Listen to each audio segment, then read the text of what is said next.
Таравари останува во владата. До кога не се знае. Ова е епилогот по вчерашната средба со Мицкоски што предизвика бројни реакции во вреди. Пратеникот Беким Ќоку изјави дека е неприфатливо лидерот на Алијанса за албанците да биде дел од извршната власт поради признанието дека Арбен Таравари имал комуникација со Али Ахмети. Повикувајќи се на интервјуто на Ахмети, Ќоку рече дека двајцата оствариле 3 тајни средби.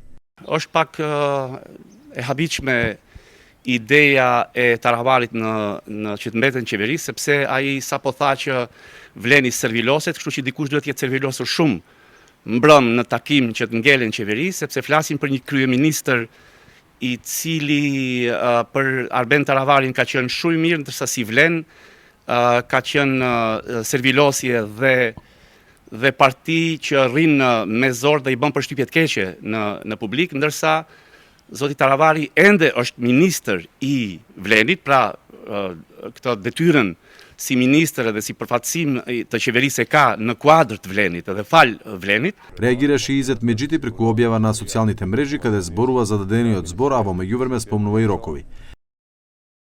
Дадениот збор, беса, е една од главните столбови на честа кај албанците. Беса е вербата, честа и одговорноста кон дадениот збор. Човек кој дава беса е морално и духовно поврзан за да го одржи тоа ветување и тоа многу ќе го чини. Кога не се почитува дадениот збор, лебот е скршен, а скршениот леб не може да се залепи ниту со еднострани средби, ниту со месечни рокови.